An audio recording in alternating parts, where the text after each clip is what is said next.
Welcome to Corporate Agony Aunt, the podcast that takes the agony out of career progression and gives you the straight talking advice that you actually need to thrive at work. I'm Izzy, your Corporate Agony Aunt, and whether you're chasing a promotion, negotiating a pay rise, navigating office politics, or just figuring out your next career move, this is the place for the career highs, lows, yeses, and nos. Hit subscribe wherever you're listening because your next big opportunity starts right here. Today we're talking secret sacking and interview struggles. Let's spill some corporate tea. Our first corporate dilemma is, Dear Corporate Agony Aunt, I'm overqualified but still really struggling to find interviews. First of all, it's frustrating to feel like you're not being recognised for your skills and experience when you're clearly overqualified. But before you get discouraged, let's take a deep dive into why you might be struggling to land those interviews and what you can do to fix it. Being overqualified can feel like a double-edged sword. On the one hand, it shows you have a wealth of experience and skills that make you the strongest candidate. But on the other hand, it can cause hiring managers to hesitate, wondering whether you'll be a flight risk or if you'll get quickly bored with the role and leave, or whether you'll want too much money. The truth is you need to show them why you're the right fit for the position and not just the most experienced candidate in the candidate pool. The power in this is tailoring your CV. So if you're applying to jobs where your experience exceeds the typical qualifications listed, you need to make sure that your CV speaks to why you're applying for that role. A generic CV that highlights all of your qualifications could send the wrong message, but instead picking the qualifications that are the most pertinent will show that you've got the right stuff for the job and you're not filling it with all of the stuff you've ever done. Sure, you're showing them that you've got an impressive CV, but it might also make the hiring managers nervous, questioning why someone with your background and experience is applying for a job that appears to be below your capabilities. And this is why tailoring your CV becomes critical.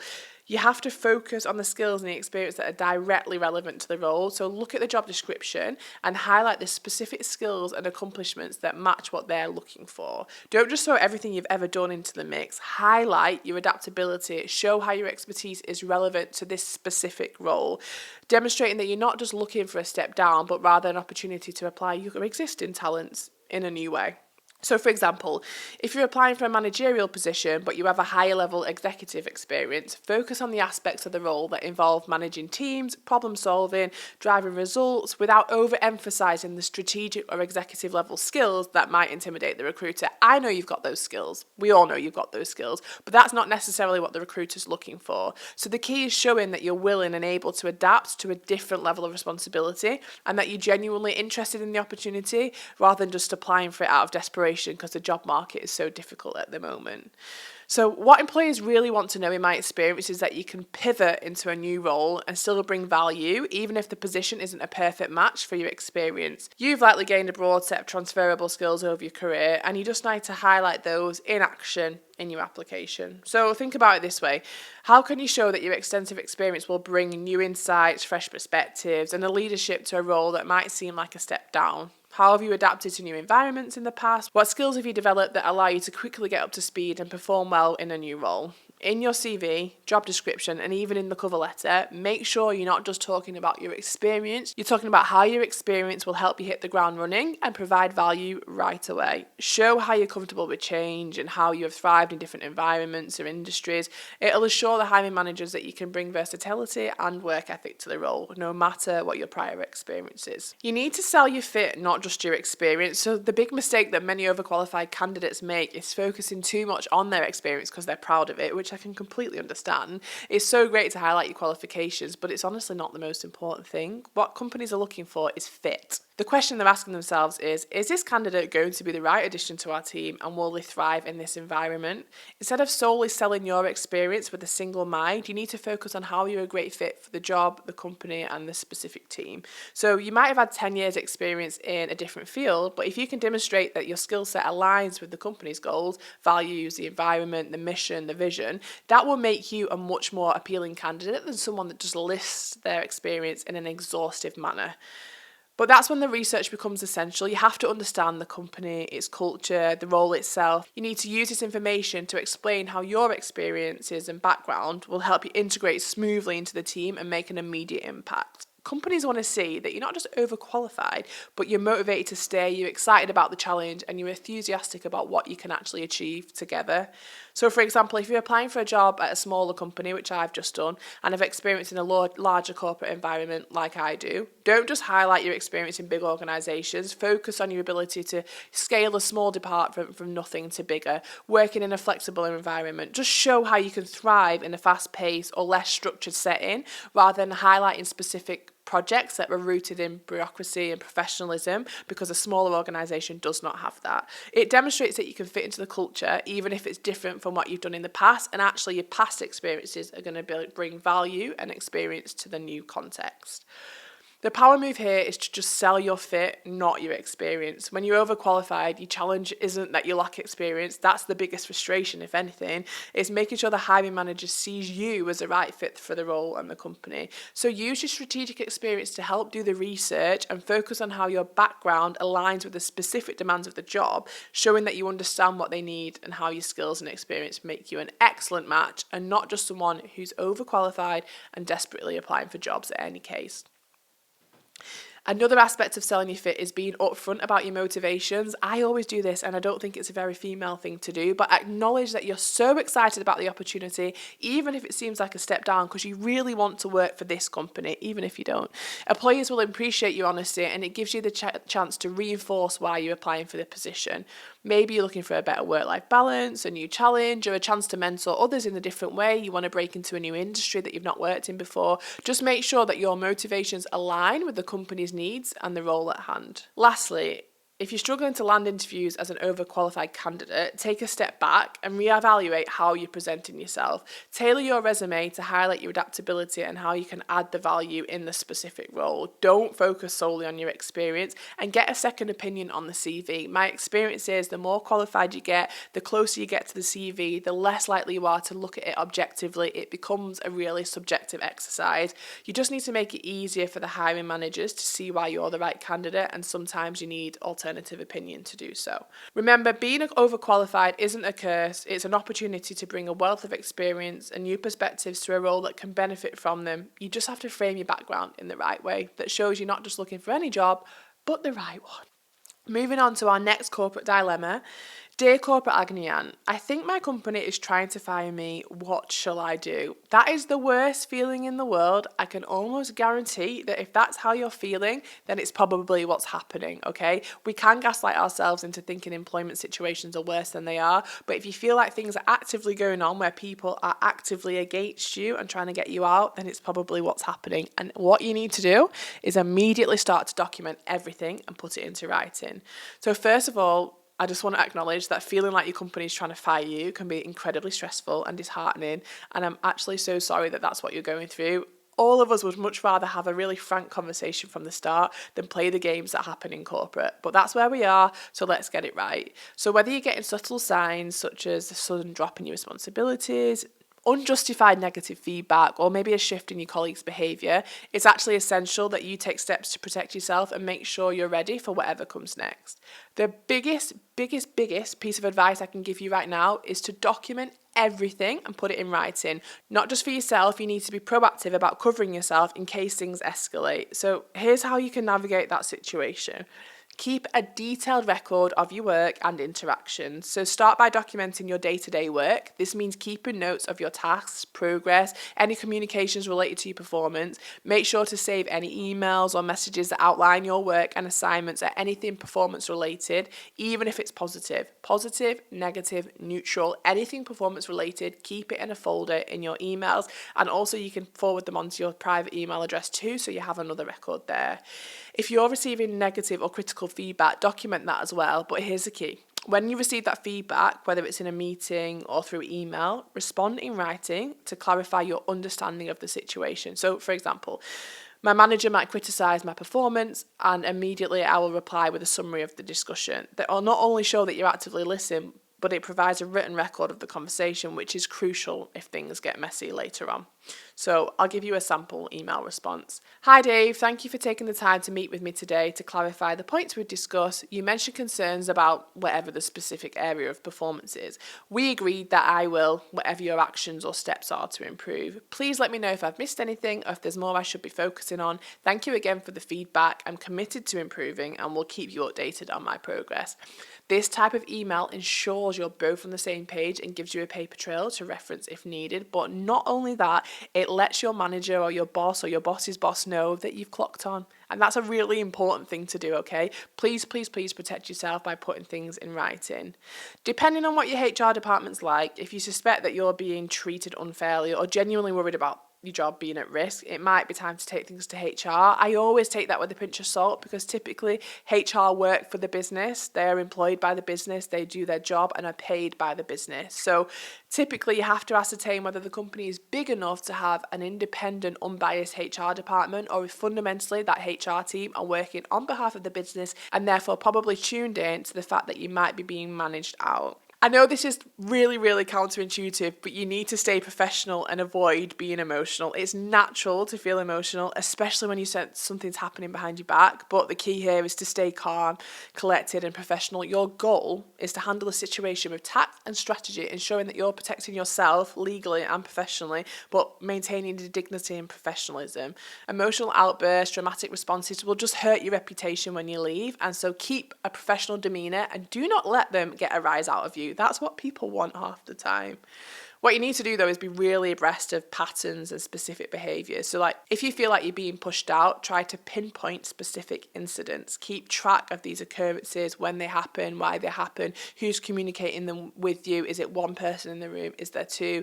It can help you understand if it's deliberate or if there's something that you can do to stop people undermining your position.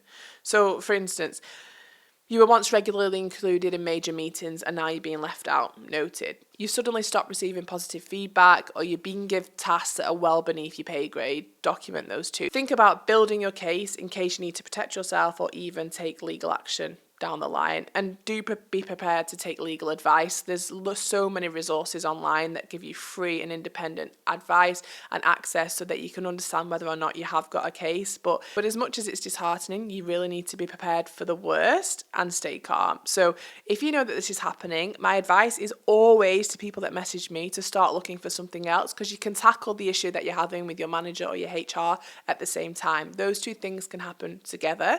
But if you're waiting for this issue to finish before you start protecting your future, you will be without a job whilst looking for a job, and that is the hardest place to be in, okay? Instead, actively look for a job whilst you know that this is happening, even if it's disheartening and it's disappointing and you're feeling really demotivated. But the bottom line is, put it all in writing, document everything, get everything in writing, and make sure you're not caught off guard if things go south, because you'll protect yourself, you'll make sure that there's a record of your communication, and you'll potentially save yourself from a subtle or unexpected termination which impacts your finances, your mental health, and everything else that's related to income.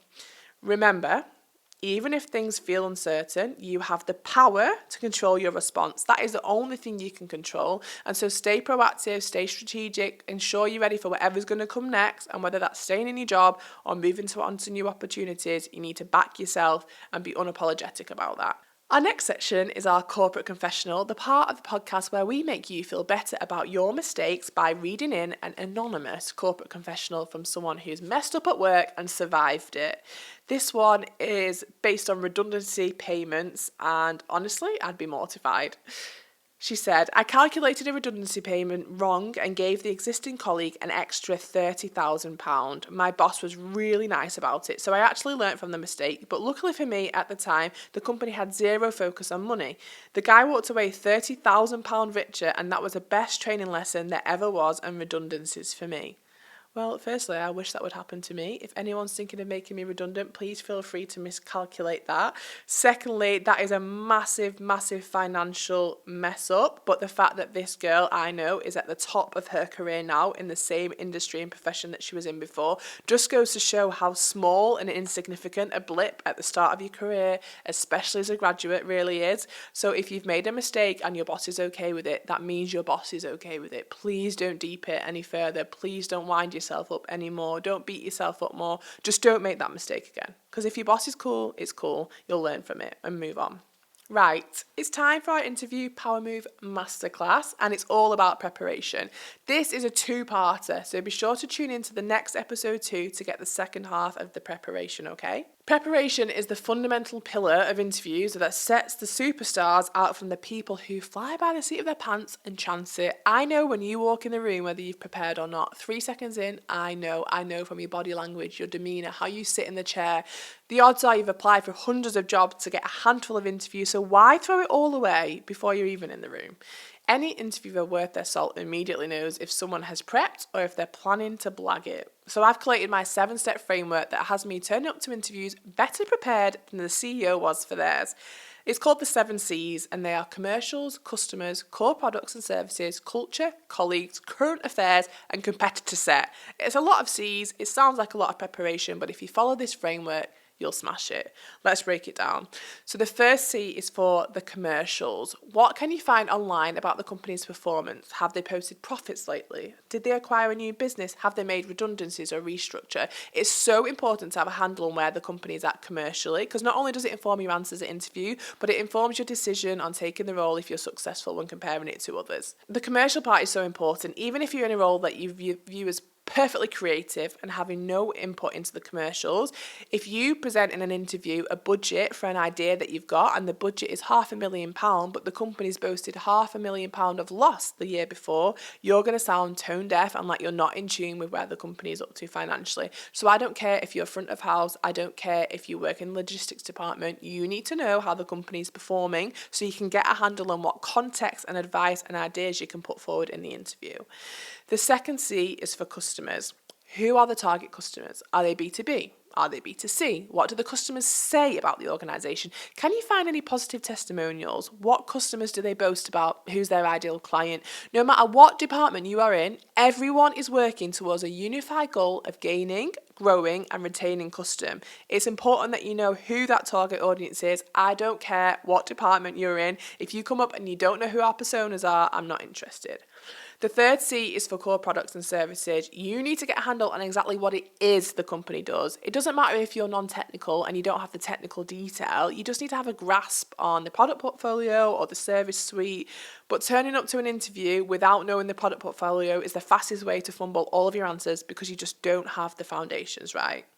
That's 3 of the 7 C's of preparation for interviews. The next 4 will be in the next episode, so be sure to tune in. And remember, everyone on the panel has been there before, okay? Interviews are not a unique social experiment that we only do ourselves individually. Every single person sat in that room in front of you has been through the process unless they're a Nepo baby. So don't put them on a pedestal. Appreciate that they're just a few steps ahead in their career and treat them like human beings and be a human yourself. It's just an interview. It's really not that deep. Right, we're on to community questions where you've asked questions and we get to answer them, and producer Georgia shares with me whatever she feels like on the day. So there's no prepared, it's pure riff. Let's see. Producer Georgia, what questions have you got for me? First question is, I validly argue that I deserve better pay. People make the same mistake about pay all the time, and it comes from a lack of pay transparency in companies. So what happens is someone finds out what Dave next door is earning, and Dave on the face of it is doing the same job as you. So you go into a pay conversation and you say, excuse me, Dave is on £10,000 more than me, so I deserve £10,000. They're the worst way to enter a pay negotiation ever in the world, because Dave's skill set, work experience, qualities, what he brings to the table is nothing to do with your worth. Your worth is your own and you need to prove that. So my advice to people when they enter a pay conversation is that it's rooted in you and what you contribute and what you have achieved. Do not mention another person's name. I don't want to hear it. That might sound like counterintuitive advice, but I promise you, saying that so-and-so is on this much money, I should be on the same, is not going to get you the pay rise that you want. Instead, be rooted in your examples and in your experiences of why you deserve to earn more, and also have some research behind you. You need to understand whether or not you're asking for too much based on the industry or you're not asking for enough. The only way you can do that is by looking externally and benchmarking. Your company might underpay by £20,000, they might overpay by £30,000, they might might give you more annual leave than another place, and that equates to pay. You need to really get a handle on what you're being paid and whether it's competitive in the market. And like I said, you show up with reasons why you should have pay increases rather than comparing it to Dave next door, because he's got nothing to do with your worth. Your worth is entirely your own. How's that, Producer George? Very good. Next question. I've been unemployed for 18 months and turned down from everything I've applied to. Now they're asking what I've been doing all this time. Help. This is really important about how you proactively spend your time during unemployment. And I know that must be the worst time in your life. You're just applying and applying and applying for jobs and you're not getting anywhere. But this is why you have to carve out a tiny bit of time for personal development, okay? So whether that's online courses that are free, whether that's TED Talk consumption, podcast consumption, whether that's pursuing a hobby with intensity that you've never been able to do before, or trying to monetize a skill set that you have. Maybe it's freelance work, maybe it's an Etsy shop, maybe it's working on the family business or consulting your friends with their businesses. What you need to try and do is retrofit those last 18 months to show that you have been growing and not stifling. And I know, again, that might not be what you want to hear. That might be like, well, I've just been applying for jobs. That's all I've been doing. But it's why it's so important to carve out some time for your own stuff. I keep seeing a meme that's going around at the moment that says, the job market is so stuff, I've ended up chasing my dreams or following my dreams. And really and truly, unemployment is a time that you can follow your dreams. You have to bootstrap them. You've got no money. I understand that. But try and be doing the things that stand you out from the other candidates rather than just letting 18 months go by where you haven't professionally progressed or developed because you've been waiting for your next opportunity.